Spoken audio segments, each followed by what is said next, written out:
நம்முடைய தமிழ்நாட்டு கவர்னர் அவர்களுக்கு ம், தமிழ்நாட்டில் இருந்து கொண்டு என்னென்ன இரிட்டேஷன் கொடுக்க முடியுமோ அவ்வளோத்தையும் கொடுத்து கொண்டிருக்கின்றார். ம், ஒரு நியாயமற்ற முறையில இங்கே நடந்து கொண்டிருக்கின்றார் என்பதுதான் நன்றாகவே தெரிகின்றது.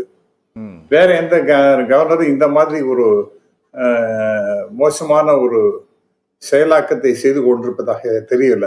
ம், நேற்று பேசி இருக்கின்றது.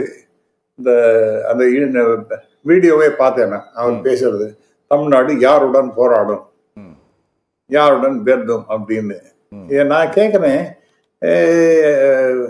வேணுன்னே அதாவது நேற்று எங்க பேசியிருக்கின்றார் என்றால், அந்த வள்ளலாருடைய பிறந்தநாள் அன்னைக்கு வள்ளலாரை பற்றியும் ம், திருவருட்பாவினுடைய சிறப்பினை பற்றியும் பேசுவதற்காக போயிட்டு அங்கே இது போன்ற விஷ விதைகளை தூவிக்கொண்டே இருக்கிறது என்பது வழக்கமாக போயிடுது அவருக்கு.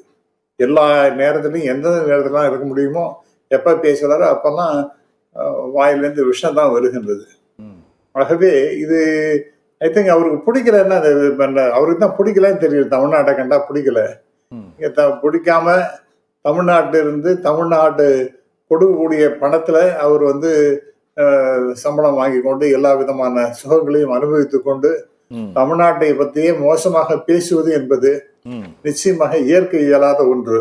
ம், ஆகவே அவருக்கு ஒரு நல்ல மார்க்கம் என்னன்னா, உள்ளொன்று வைத்து வெள்ளப்பெருமார் சொல்லுவார், உள்ளொன்று வைத்து புறவொன்று பேசுவார், உறவு கலவாமை வேண்டும்னு. ம். அவரோட ஒரு உறவும் வேண்டாம், ஒட்டும் வேண்டாம். ஏன்னா இந்த மாதிரி பழக்கம் அதையும் அவர் படிச்சிருக்கணும்னு நினைக்கிறேன். ம். ஆகவே அவர் மறுபடியும் அவருடைய ஊருக்கே போறதுதான் நல்ல. ஐ திங்க் பீகார்னு நினைக்கிறேன். அவர் பீகாருக்கே போறது நல்லது என்று நினைக்கின்றேன். இங்க இருந்து கொண்டு எப்ப பார்த்தாலும் கொடைச்சல் கொடுத்துட்டே இருக்கிறதுங்கிறது ஒரு நியாயமற்றது.